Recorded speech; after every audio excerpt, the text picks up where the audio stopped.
Welcome to the Texas Conflict Coach radio program. If you have ever experienced or engaged in destructive or unresolved conflict, then you know it leads to broken relationships, distrust, and damaging results. Our program will help you manage and resolve conflict effectively with strategies, valuable resources, and support.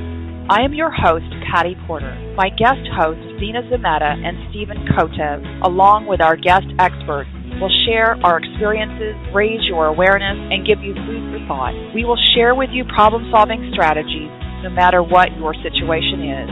At work, with neighbors or friends, family, and with partners. Tune in or join in the conversation every Tuesday evening.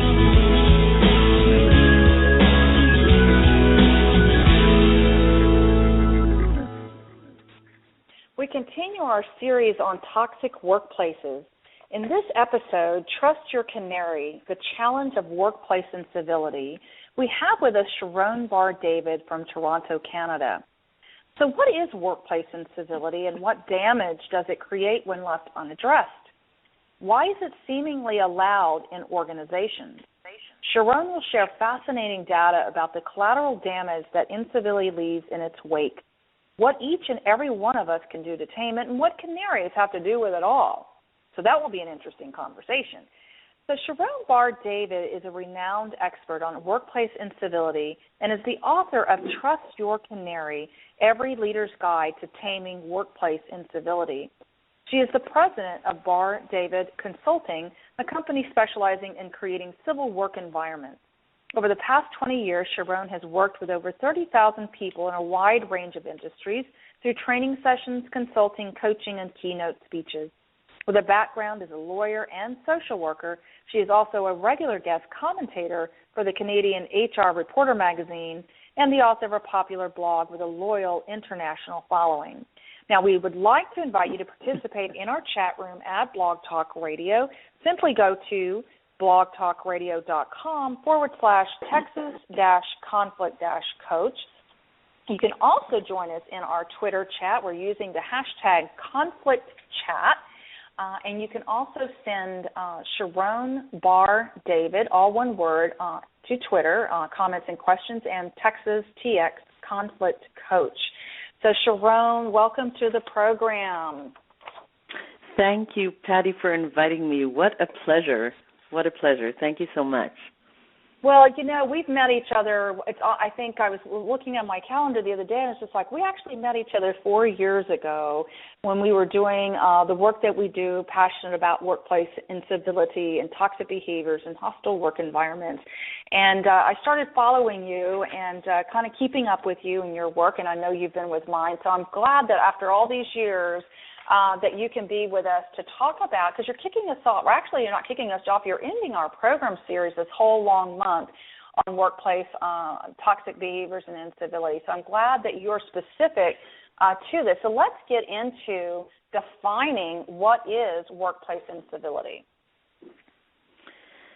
So workplace incivility refers to those seemingly insignificant behaviors that are rude, discourteous, disrespectful.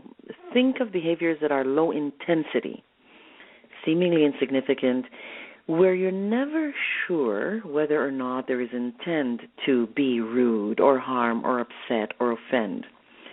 So we're walking into an area that's very ambiguous, very hard to pinpoint, and where a lot of it is a matter of perception and, as I say, ambiguity, those seemingly insignificant behaviors that are rude or discourteous. Yep. And you would see those typically in any workplace. Just the question is the extent to which you would see it.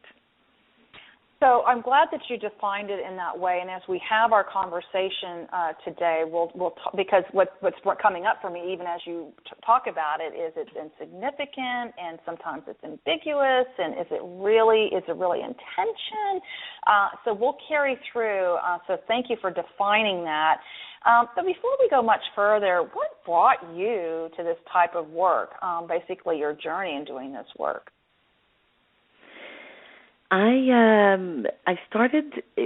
had a couple of careers. I used to be a lawyer and then a social worker. And when I got into the field of training, somehow my work led me to start doing harassment type of training.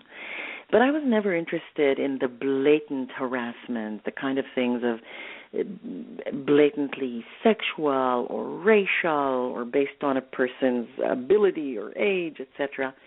But those more subtle things, the little things that you say in a moment, you think it's funny, but the other person ends up being deeply offended, maybe to the extent even that they might go and put a harassment complaint in, or maybe not. And then I became aware that there were actually people writing about the kind of work that I was doing and the kind of ideas that I was developing in my work. I found this whole area so interesting, and it so touches on what you do, Patty, which is conflict. It's that place where one person might not even know that they created a problem, but for the other person, World War III has erupted in their mind when they perceive the behavior to be an affront, maybe even assault of some sort on them. And once I got introduced to some of the literature, which is new, this is a whole new field relatively, once I started reading about workplace incivility, the works of especially two lead researchers, Christine Porath and Christine Anderson, I was completely taken, and I said, that's it. They provide the data that supports the ideas that I was talking about. They actually went and looked into how do real people in real life respond when they experience these seemingly insignificant behaviors, etc. And the findings that they had not only were staggering, but very much supported what I was seeing in my work across different sectors. My work took me to for-profit companies, small not-for-profit, and anywhere in between, and seeing how people are affected. So that's how I got to this, and over time, as you know, when one gets really interested in something, somehow ideas developed, and more people wanted to read and hear my ideas, and here we are now with lots happening in this field, for me at least. Mm-hmm. Okay, so what's standing out for me is if the person who's demonstrating these insignificant, subtle, hard to pinpoint behaviors, then why should we care about incivility? If it's really that, not intended, they're not really aware, why should we care?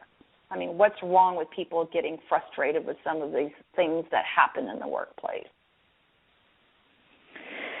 There's nothing wrong with people getting frustrated in the workplace. We're all human. So we get frustrated, we have a reaction, but when we start showing that reaction in things like eye rolling or that snide, sarcastic comment, the little whisper under your mustache sort of thing, when we make that physical gesture with a hand, all those actually have a real effect. Or when we write an email that's terse. So I'll give you an example. I just got very recently an email from someone who said to me, and this is someone in a leadership position, who said, we were communicating about something else, and this person said, I'm just a bit upset all morning. Why? Because this person got an email from someone even more senior than them that was a one-liner that basically said, you should stop doing this thing that you always do with everyone, and then proceeded to make another short comment and signed, and that was it. Mm-hmm. And here's my person who's supposed to lead a whole large division. I'm obviously protecting the anonymity here, who is really wasting the whole morning perseverating, worrying, thinking about this. What should I do? Should I address it? Should I? And all those kinds of thoughts. That's a classic example of what happens when we experience incivility. We lose time worrying. In fact, the research shows that 80% of people, 4 out of 5 people, will lose time worrying after an incident. And this is, as we said, just one-line email. And half the people, 47%, will purposely lower their work effort, for example. People will want to get even. There are many things that happen to us when we experience that marginalization, exclusion, or belittling by another. And somehow these things don't get counted, they don't get seen, but I'm hoping that most of your listeners will know, yeah, I know exactly what she's talking about. This happened to me yesterday or today, or it happened to me 5 years ago, and I can still recount every second of that experience with full technicolor. We all have that. So basically, one of the things you're saying, first of all, you wanted to, what I heard you normalizing is, of course, people are reacting to these types of behaviors. When people are frustrated, they act in a certain way, and then the other person, based on how they perceive it, could be greatly offended by it. And so, it's not. You're not saying it's not okay to not be frustrated. I mean, that's a normal reaction, a normal emotion reaction. But because this incivility, and you gave some very specific examples of these behaviors, eye rolling, snide remarks, etc. We've all experienced that. We probably have all demonstrated that because we're all human, right? And but you're saying is why do we care? Is that you're saying this research that you were finding about the lost time of this anxiety and this constant worrying, how people are, how it's reducing their productivity, how they might even start to feel excluded, especially if they're on the receiving end of these types of snide remarks or belittling remarks, or that it's not considered important enough by HR managers or the organizational leader. Are there other effects or impact of workplace incivility that you haven't mentioned already? Well, one of the ones that often is not even perceived as happening is that the interface with the customer gets affected. So here, for example, Patty, think of this situation. You're a nurse. You are in the nurse's workstation, and one of the other nurses makes a comment just to say, yeah, all you newbies, get a life, or before you make an opinion, let's think a little in it. Let's get a few more years' experience under our belt. And it's laughing, and a couple of other people laugh. It's kind of funny. But you're really, really upset.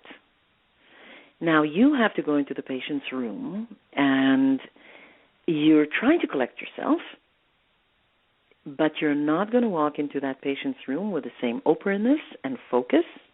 In fact, you might be so distraught that you might give the wrong medication.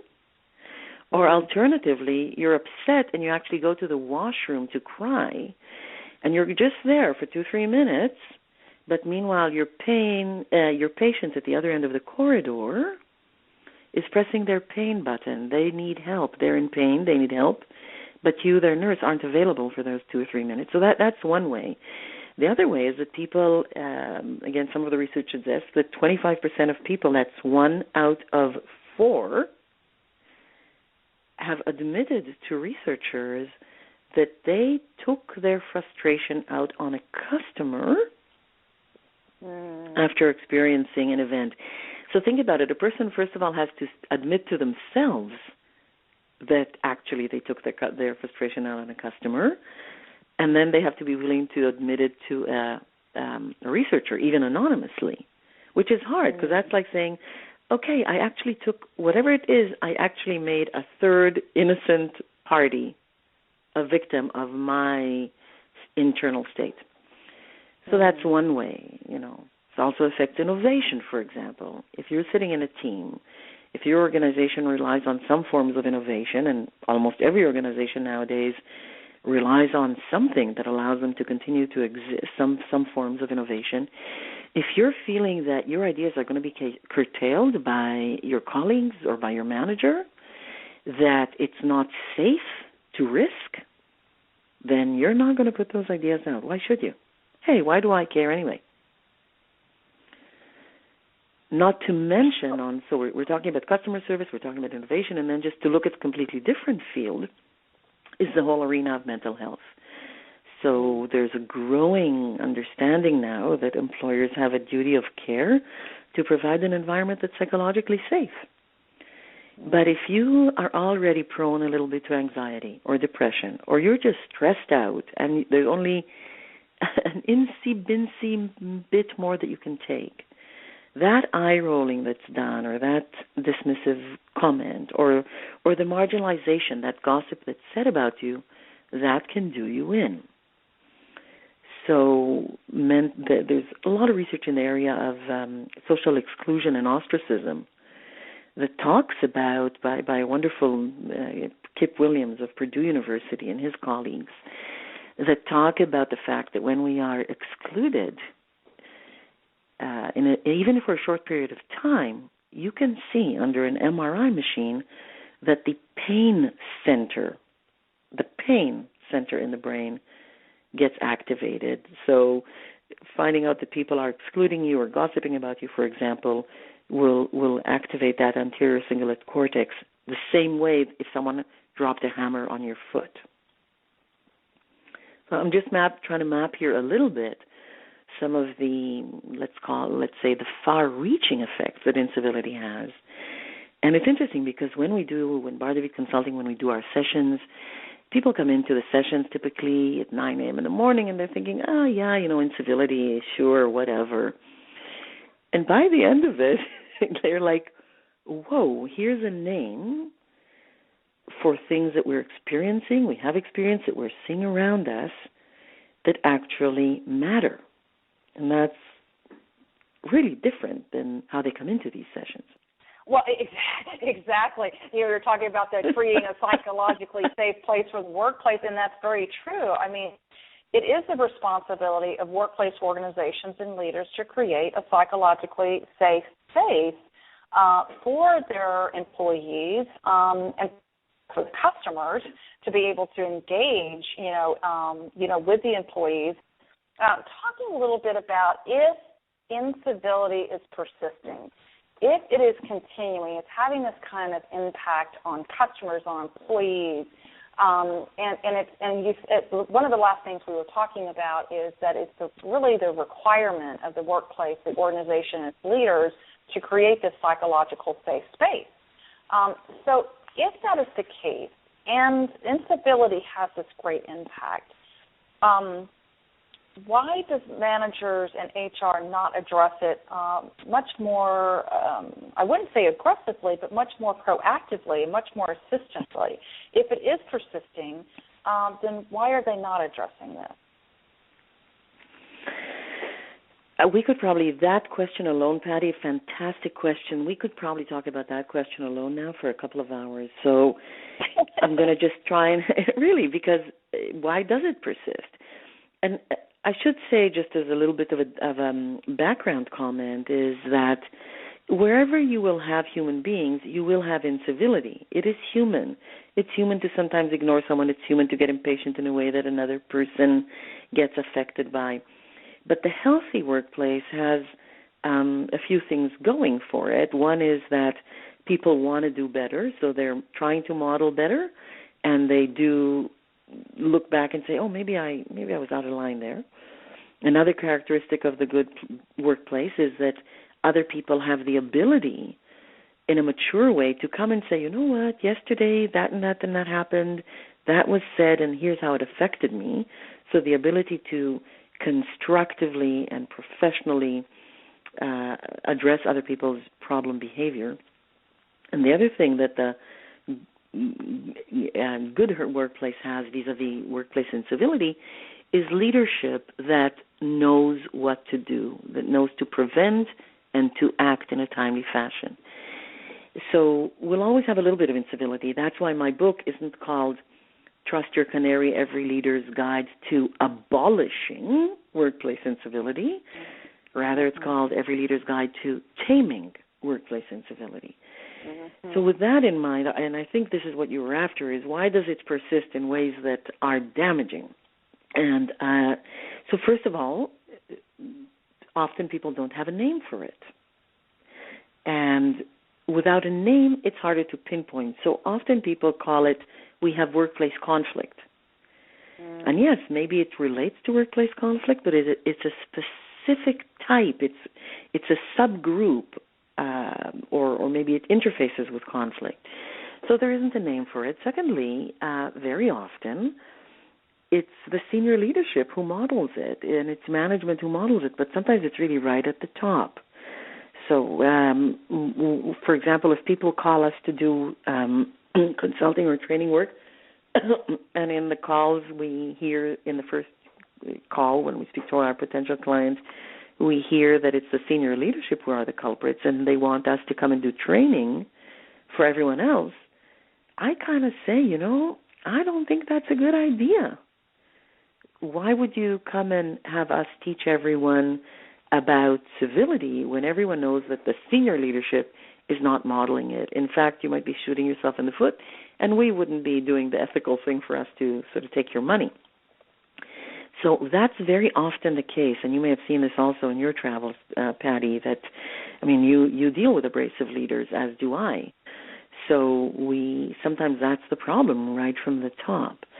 Other times there are, not almost always I find, there are beliefs that pulsate in the background within the organization that enable incivility. So, for example, you see this a lot in healthcare. We're life and death here. We don't have time to be nice. I'm in the operating room. I'm the nurse or I'm the doctor. Just give me that thing and, give me that instrument, and we don't have time to be nice. So under that environment of in our sector, we don't have time for niceties, that then creates a very, very, very fertile ground for incivility to happen. In other environments, people talk about we're like a family here.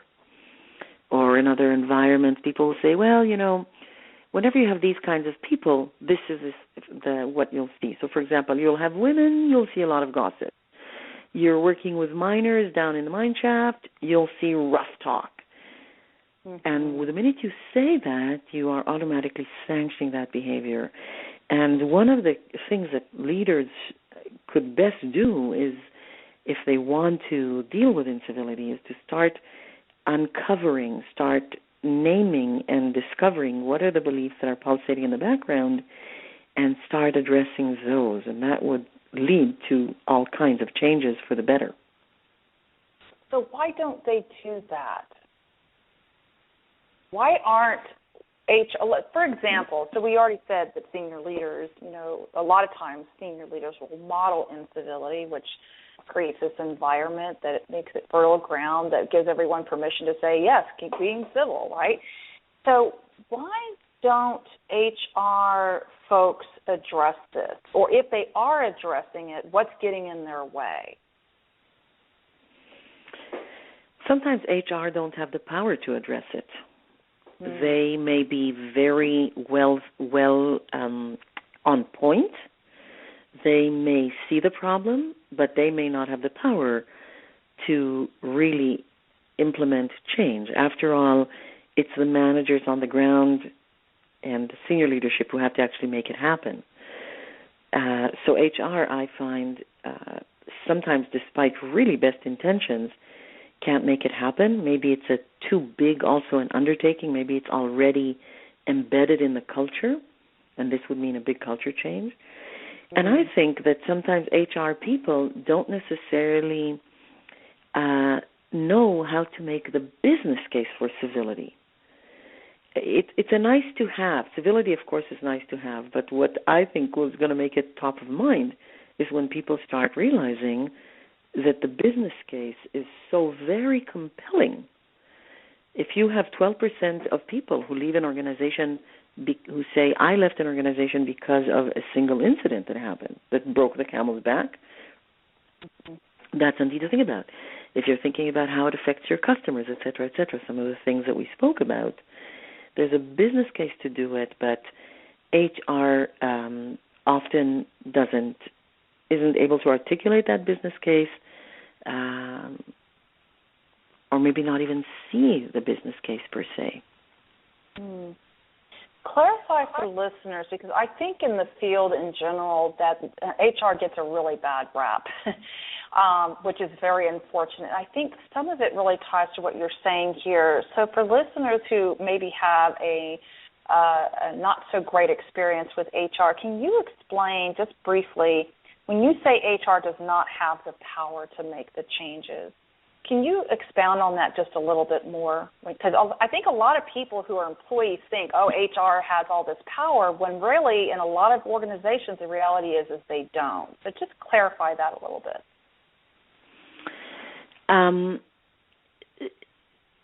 So let's say that people come to HR and say, there's a lot of gossip on our unit, it's intolerable, and it's like everybody's at each other, and there's all these stuff going on and all these cliques, and there's the in-group and the out-group, and help.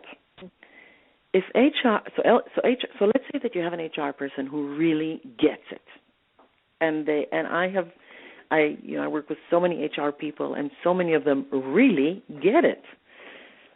But now the HR person has to go to the manager, and then the manager may not get it. The manager might say, you know what, we have other priorities. Or, you know what, it's all women here. Of course there'll be cliques. What are you going to do? Or it's a multicultural environment, so of course the Filipinos stick with themselves, and the Poles stick to themselves, and the Asians stick to themselves. I've seen this happen. I'm quoting you literally from places that I've been that are, let's say, multicultural environments.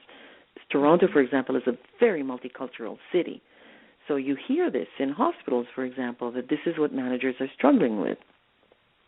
So now what's the HR person to do? They can't come and change a team culture. It is up to the manager or the team lead or whoever it is to take care of that. And for the manager or team lead, often they're really hesitant and gun-shy, for lack of a better word, to do anything, because sometimes they have on the team someone who's a chronically uncivil person who for years nobody managed to manage their performance. All the managers before them were kind of afraid of this person in a way. The manager would need a lot of courage to do something about it. And I write a lot in the book. I have a chapter dedicated to what to do with a chronically uncivil individual and what to do with a chronically uncivil team. Where do you as the manager start? And it's also very hard to start if you don't have support from above you. I'm hoping I'm not sort of jumping all over the place, because as you can see, Patty, this is so complex. Yeah. And so many forces are at play. We're only scratching the surface. Absolutely. You're absolutely right, and I'm glad that you use the word chronic, because some organizations or teams within an organization can have a very chronic pattern of incivility, either individually or as a team. Now, you were mentioning your book, and I'm very curious. I really want you to tell the listeners, because I love the name of your book, Trust Your Canary. Tell us about that metaphor. So I think a lot of people know about the canaries that coal miners, take with them. In some countries they still do. In more of the Western world they don't anymore, because we have now other kind of measuring instruments. But essentially canaries are very sensitive to carbon monoxide, and so they are said to have saved more than 1 million lives in the last 100 years or so, where canaries take the miners take the canaries into the coal mines with them. And if there's poisonous gases, the canaries die, and the miners can run out and save their lives. And my assertion is that inside each of us resides this little inner canary that's the gift of our ancestors, that tells us, it alerts us when the line between what is kind and unkind, dignified and undignified, civil versus uncivil, respectful versus disrespectful, when that line has been crossed. and we feel it. We have this sense of discomfort that descends upon us. We don't know what to do. Sometimes we freeze. Sometimes we're standing there laughing at the joke, but inside our stomach is churning. And the whole point for leaders especially is trust your canary. When it awakens, you ought to do something, even if all you do is say, hey, let's not go there. Do something. It's actionable to you. Your canary is the gift of your ancestors saying to their children, now, you see your sister crying? It's because of what you said. You go fix it. Or good people don't do this, or our family doesn't do those things. Father to child, mother to child, grandmother, grandfather to grandchildren. And so we all have these finely tuned canaries. Some of us have more fine-tuned ones than others. I got to share this, Patty. 2 weeks ago, I was doing a session for a group of leaders, mid-level leaders, in an organization that is quite saturated with incivility. And one of them said, "Canary, my canary's dead." and I said, "No, your canary might be muffled, but I couldn't do this work if I believed that the people's canary is dead. Might be muffled. Let's talk about, But it was interesting because his point was, I've been here so long, I don't even know anymore what's okay and not okay. Yes, they forgot the canary. It's muzzled. It's hidden. And it's getting them tuned into, what that inner canary is. I love the title. I thought that was very creative, and visually it connects you right away to those canaries going into the tunnels, into those coal mine shafts, and knowing, if it's safe. And that goes back to, creating that psychologically safe place for people. And so I know that we've run out of time, but I do want to make sure to end with, so if we're awakening our canary, slap that canary awake for that person who said their canary was dead, and that means taking some action, doing something. So what are maybe like your top three strategies? I know you've got so many, but what are some top three strategies, for example, to start addressing incivility? You talked about naming it, but what are some other strategies you want people to take away from today? Are you talking from a manager's perspective or from anybody's perspective? Any perspective. Any perspective. So I would say, first of all, curtail some bad habit that you have. Are you an eye roller? Quit it for 1 week. You'll see it's a mammoth task. Are you sarcastic? Quit sarcasm. Put yourself on a diet for a week. Are you addicted to your BlackBerry or iPhone and do it right in front of people or in a meeting? Go on a diet for a week from one habit that you have that's uncivil, and complement that with making one kind comment to a coworker, kind or complimentary comment per day. Try these two things and see what happens just for 1 week. And if you have what to report, then send it to me or send it to you, Patty, and let's have some good time with it.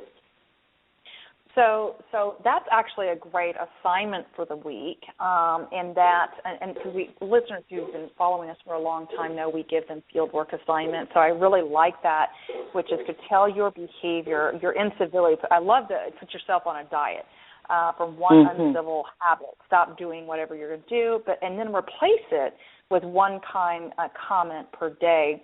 Now, is there another strategy for a manager? So from the leader perspective, in seeing incivility, or an HR perspective, is there a strategy you would recommend for them? For the week, I would say when you are seeing something, make a comment, whatever it is. If it's only let's not go there. I love the let's not go there. I use it a lot in my teaching. So it could be just let's not go there, or eye rolling, let's not do that. Anything, just take action, because if you're not doing something, you basically condoned it. So find whatever courage, and I'm not using, sorry, go ahead. Well, so basically, earlier when you said, trust your canary, do something, take action, that would be an example.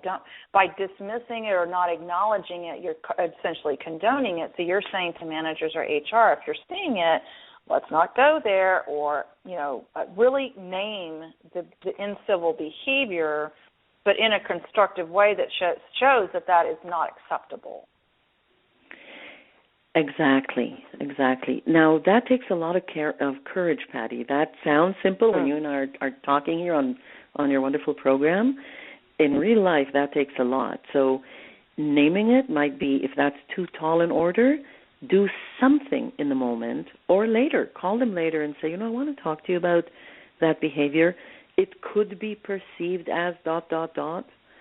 and it's probably better not to do that. Or I don't want to see that behavior. I would expect that behavior not to happen. Or anything, even if not in the moment, but best is to respond in the moment.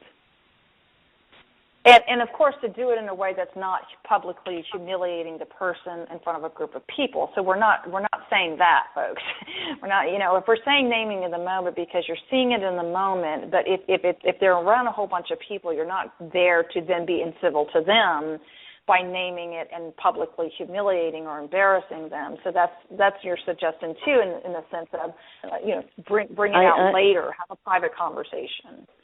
I actually have, Patty, a whole chapter in the book about actually responding in public, where the premise of that,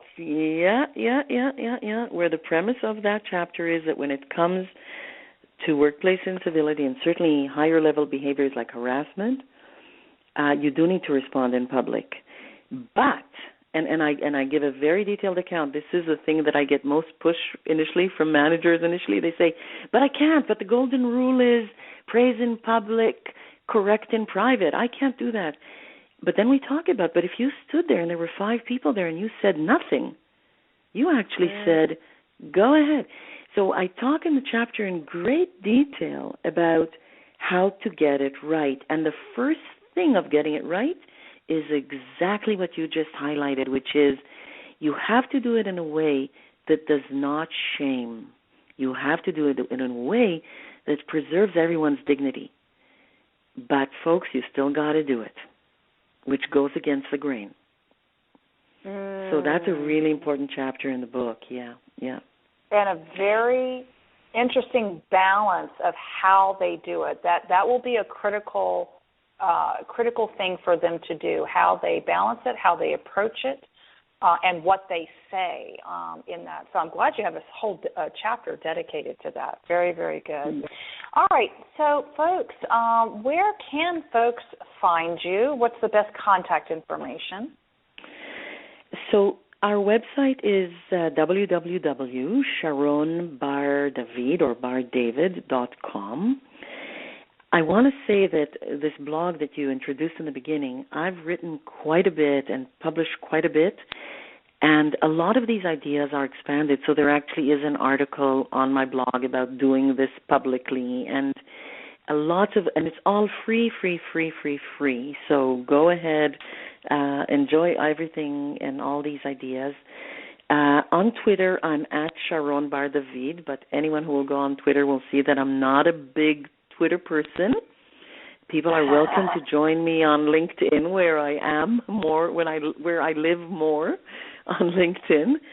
And, okay, good.